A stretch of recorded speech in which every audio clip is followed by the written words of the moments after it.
بسم اللہ الرحمن الرحیم۔ السلام علیکم، میں ہوں محمد ثنی الیاس۔ ہم اس وقت یہاں ڈیلس میں موجود ہیں، Ghamidi centre of Islamic learning میں۔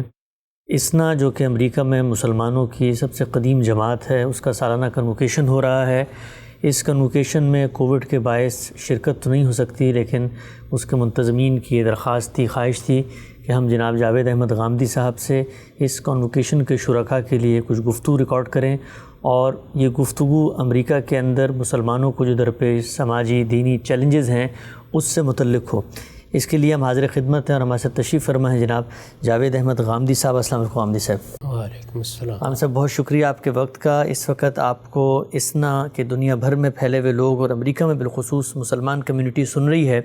میں چاہوں گا سب سے پہلے مجھے بتائیے گا کہ آج سے 57 سال پہلے کہا جاتا ہے اس تنظیم کی یہاں پہ بنیاد رکھی گئی، اسلامک سوسائٹی آف نارتھ امریکہ۔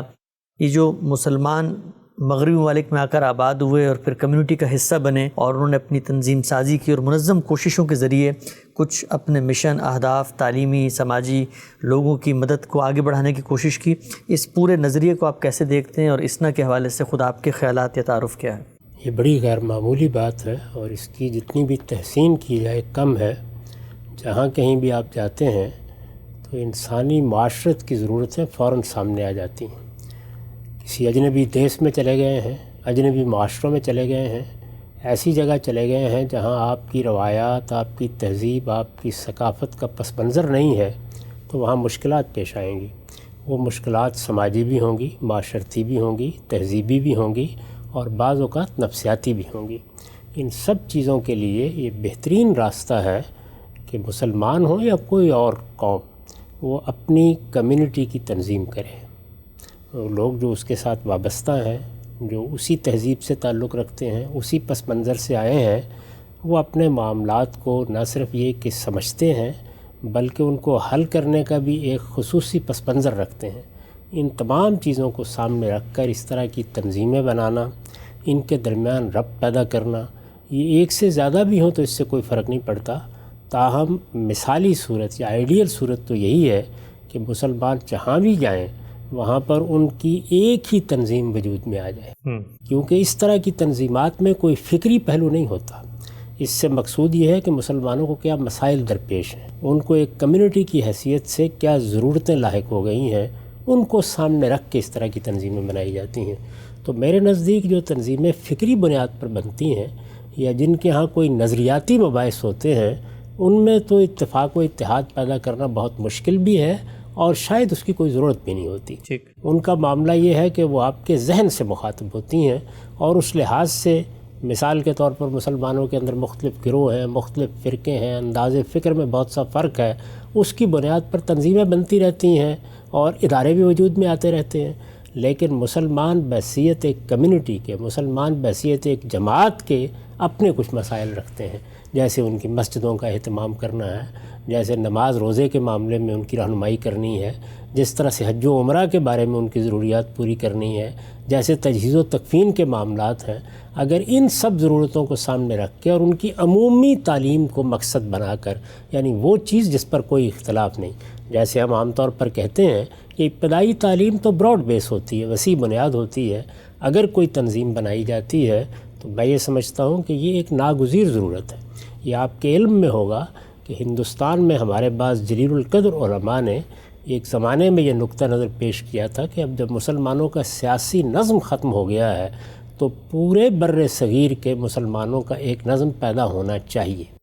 یہ خواب شرمندہ تعبیر نہیں ہو سکا، لیکن جب مسلمان ایک جگہ سے نکلے ہیں اور انہوں نے مختلف ملکوں میں جا کے ڈیرے ڈالے ہیں، تو ہر ملک میں سمجھتا ہوں کہ اس طرح کی تنظیمیں ضرور وجود میں آنی چاہیے، اور ان کے بارے میں میری رائے یہی ہے کہ ان کو اپنے آپ کو نظریاتی مباحث سے، اختلافات سے، فقہی اختلافات ہوں، علمی اختلافات ہوں یا کسی بھی نوعیت کے اختلافات ہوں، ان سے اپنے آپ کو بالاتر رکھنا چاہیے۔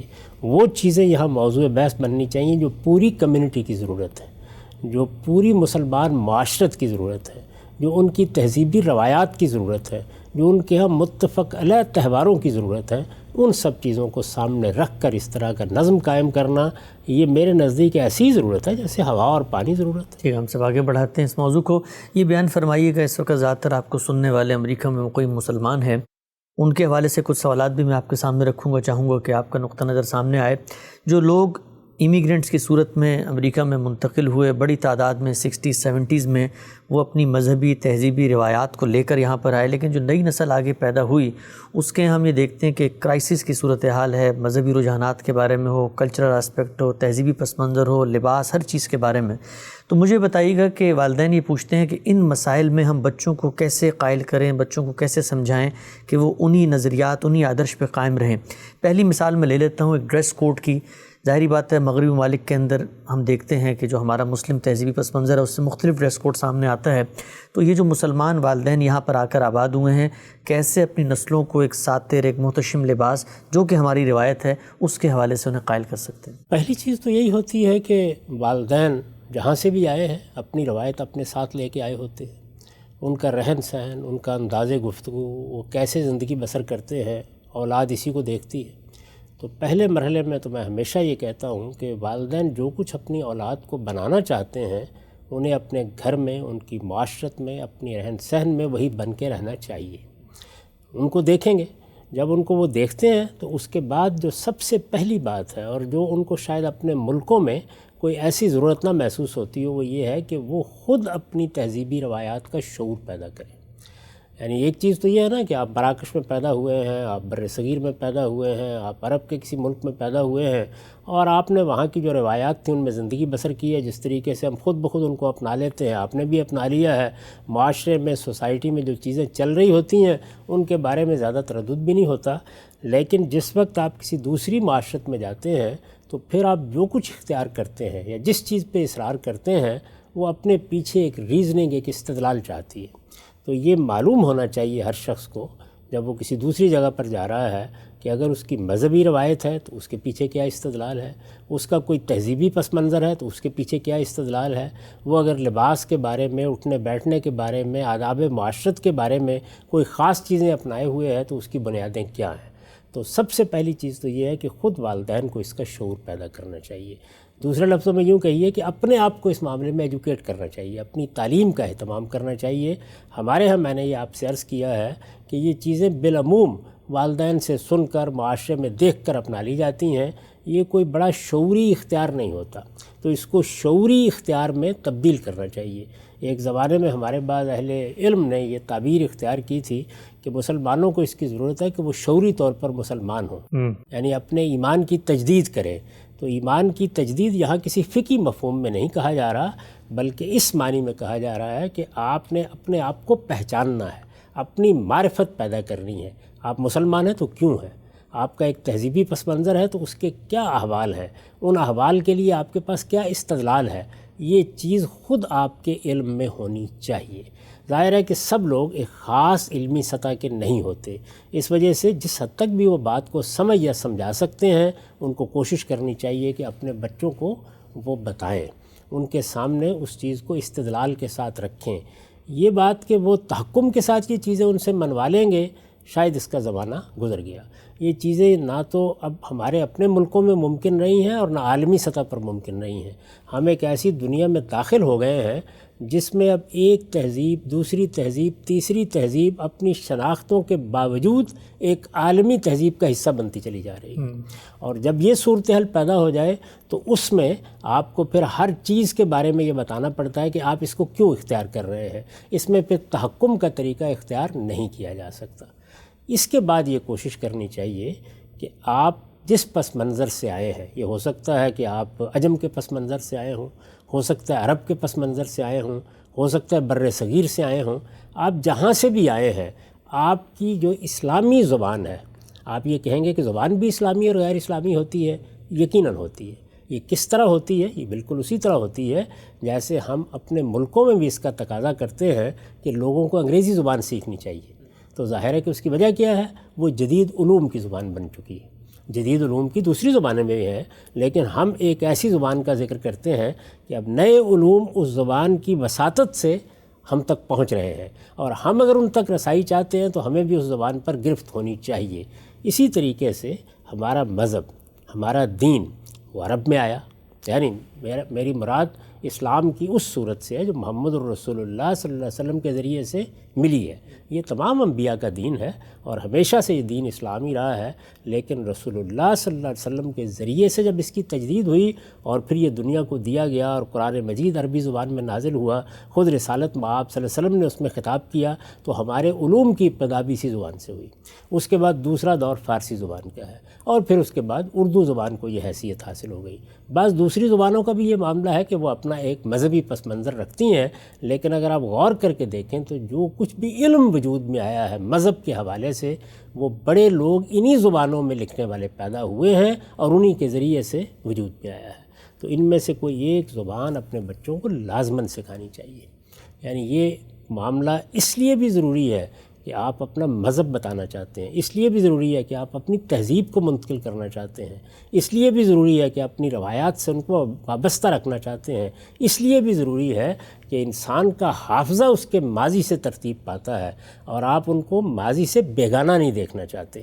یہ سب چیزیں اپنا پس منظر رکھتی ہیں اور یہ سب زبان ہی کے پیرہن میں وجود پذیر ہوتی ہیں۔ یعنی زبان صرف ذریعہ ابلاغ نہیں ہوتی۔ لوگوں کی ایک بڑی غلطی یہ ہے کہ وہ یہ سمجھتے ہیں کہ فلاں اور فلاں حقائق ہیں، فلاں زبان میں ان کا ترجمہ کر دیجئے تو بات ختم ہو جائے گی۔ اس سے بات ختم نہیں ہوتی۔ یعنی جب کوئی اعلیٰ علم پیدا ہوتا ہے تو وہ بڑے اعلیٰ درجے کے لوگوں کے قلم اور ان کی زبان سے ادا ہوتا ہے، اور جب تک ان سے براہ راست لوگ استفادہ کرنے کی پوزیشن میں نہ ہوں، اس وقت تک ایک خاص علمی سطح پر جانے کے بعد عالمی پھر متاثر نہیں ہوتا۔ تو والدین سے تربیت پائیں گے لوگ، اپنے گرد و پیش سے سیکھیں گے، اپنے ہاں کسی استاد سے تعلیم پالیں گے۔ اس کے بعد جب بڑے سوالات پیدا ہو جائیں گے تو پھر یہ ضروری ہے کہ وہ مسلمانوں کی علمی میراث سے واقف ہوں، اس کے بڑے لوگوں سے واقف ہوں، اس میں جو اذکیاء پیدا ہوئے ہیں ان سے استفادہ کر سکیں۔ تو وہ بڑے لوگ ہیں جو پھر آپ کو اپنی تہذیب سے، اپنی ثقافت سے، اپنی مذہبی روایات سے، اور اگر کوئی نظریہ ہے تو اس سے وابستہ رکھتے ہیں۔ میں خود ہمیشہ اپنی مثال دیتا ہوں کہ جس وقت والدین سے تربیت پائی، بعض چیزوں کو سمجھا، بعض چیزوں کو دیکھا، تو بڑے ابتدائی تعلیمی زمانے ہی میں ابوالکلام آزاد سے، اقبال سے، سید ابوالحسن مودودی سے، شبلی نعمانی سے، یہ وہ بزرگ تھے کہ جن کے ساتھ واقفیت ہو گئی، جن کی تحریریں سامنے آ گئیں، جن کو پڑھنے کے لیے ان تک رسائی ہو گئی، تو اس کا نتیجہ یہ نکلا کہ پھر پیچھے پلٹ کے والدین کے سامنے اپنے اشکالات رکھنے کی ضرورت باقی نہیں رہی۔ ہمیں اس ضرورت کا احساس بھی کرنا چاہیے اور اپنے بچوں کو اس کے لحاظ سے تعلیم کے مواقع بھی فراہم کرنے چاہیے۔ ٹھیک ہے، آپ سے آخری 2 سوال پوچھتا ہوں میں آپ سے۔ یہ بیان فرمائیے گا کہ یہاں پر جو بچے بچیاں ہائی اسکول، یونیورسٹی، کالج میں جاتے ہیں، ایک سوال بالعموم پوچھتے ہیں اور والدین کے پاس اس کا جواب نہیں ہوتا۔ وہ سوال یہ ہے کہ جب وہ شادی کے لیے کسی پارٹنر کا انتخاب کر رہے ہیں تو وہ کہتے ہیں کہ جس طرح مسلمان ہیں ایسی غیر مسلم ہیں، ان کے اندر حسن اخلاق بھی ہے، وہ اچھے کام بھی کر رہے ہوتے ہیں، رفاہی کام بھی کر رہے ہوتے ہیں، تو کیا وجہ ہے کہ ایک مسلمان بچہ یا بچی جس وقت شادی کر رہا ہو تو دین نے یہ لازم قرار دیا ہے کہ وہ مسلمانوں ہی کا انتخاب کرے؟ وہ کوئی علمی عقلی ایسا استدلال ہو جو والدین بچوں کے سامنے پیش کر سکیں۔ یہ بھی آپ نے فرمایا کہ حسن اخلاق بھی ہے، اچھی تربیت بھی ہے، ان چیزوں کی کیوں ضرورت ہے؟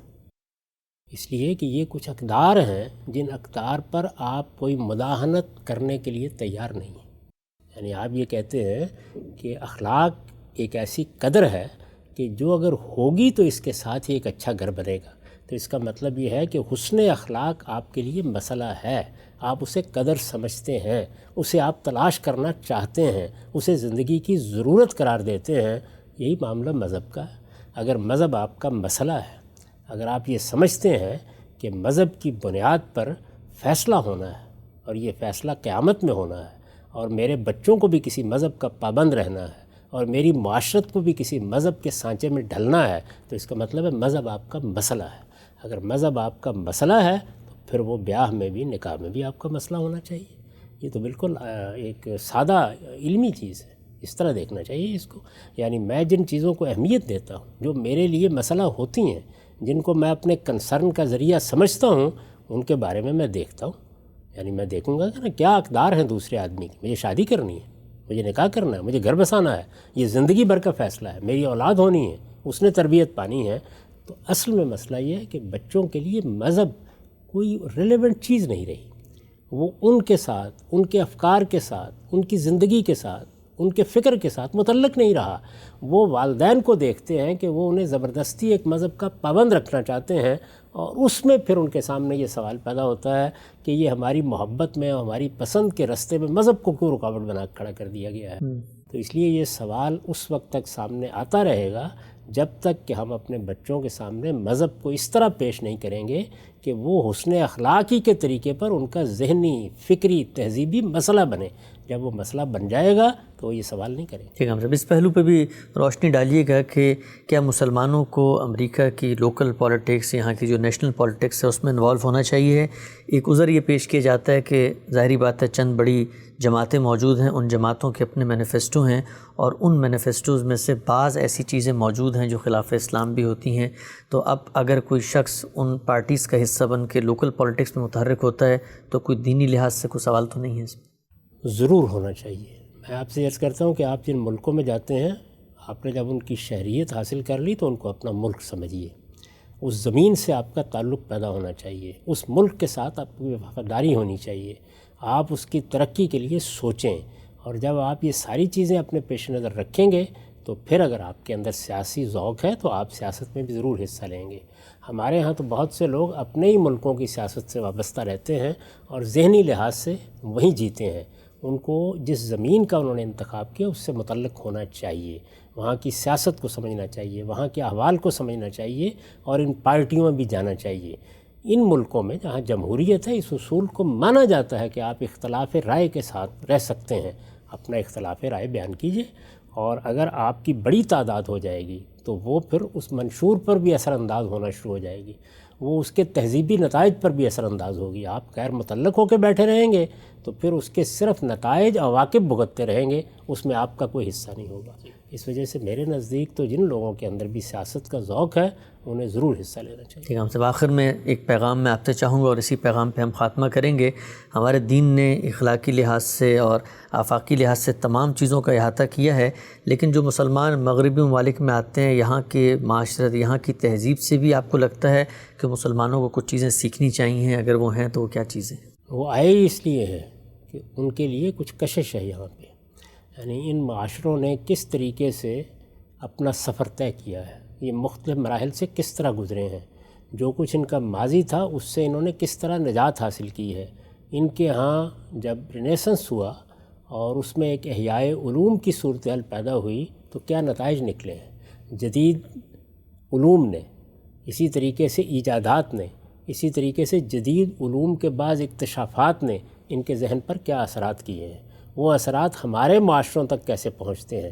ان کا مطالعہ کرنا چاہیے. انہیں بہت کچھ سیکھنے کا ہے. یہ حقیقت ہے کہ صرف ایجادات ہی نہیں ہوئیں، یا یہ ہمارا ہوائی جہاز ہے اور یہ انٹرنیٹ ہے اور یہ ریڈیو ہے اور یہ ٹیلی ویژن ہے، صرف یہ ایجادات ہی مغرب میں نہیں ہوئیں. سوشل سائنسز یا سماجی علوم یا عمرانیات میں بھی غیر معمولی کام ہوا ہے. اسی طرح معاشرے کی تنظیم کیسے ہونی چاہیے، نیچے سے لے کر اوپر تک سیاسی نظم کو کیسے استوار ہونا چاہیے، نظم سیاسی کی تقسیم کے جو ادارے بنائے گئے ہیں جیسے مقننہ ہے، انتظامیہ ہے، عدلیہ ہے، ان کے باہمی معاملات کیا ہوں گے، یہ سب چیزیں بہت کچھ سیکھنے کی ہیں. سیکھنے والا ہی بندہ مومن کو رہنا چاہیے. علم کا معاملہ یہ نہیں ہے کہ اس کو مغرب یا مشرق میں تقسیم کیا جائے. اس کے بارے میں صحیح اصول وہی ہے کہ الحکمت و ضالۃ المومن، یعنی ایک بندہ مومن کا کام یہ ہے کہ وہ ہر چیز کو اپنے دین کی روشنی میں دیکھے، سمجھے، اپنی تہذیبی اقدار کے حوالے سے سمجھنے کی صحیح کرے، اور پھر اس میں جو کچھ بھی صحیح ہے اس کو اپنی میراث سمجھے. اور اگر کوئی چیز غلط ہے تو وہ اپنے ہاں غلط ہو، اپنی تہذیب میں غلط ہو، اپنی معاشرت میں غلط ہو، اس کی غلطی کو واضح کرنا یہ ہمارا اخلاقی فرض ہے. اور یہی صورتحال ہمارے ان معاشروں میں بھی ہوگی. یہاں پر بھی ہم یہی خدمت انجام دے سکتے ہیں. یہ ہو سکتا ہے کہ جن چیزوں کو ہم غلط کہتے ہیں، اگر ہم صحیح کو سمجھ کر اس کا ساتھ دیتے ہوئے اس کے ساتھ کھڑے ہو کر غلطی واضح کریں تو اس کے نتیجے میں یہ معاشرے بھی اور ان کی اگلی نسلیں بھی ہماری شکر گزار ہوں. ہم سب وقت یہاں پہ مکمل ہوتا ہے. اسلامک سوسائٹی آف نارتھ امریکہ اسنا کے سالانہ کنووکیشن میں فاصلاتی طور پہ ہم نے غامدی صاحب کو شریک کیا. آپ تمام شرکاء تک ان کی باتیں پہنچیں. بہت شکر گزار ہیں ہم ادارے کی جانب سے بھی کہ آپ نے اپنے خیالات کے اظہار کا موقع دیا.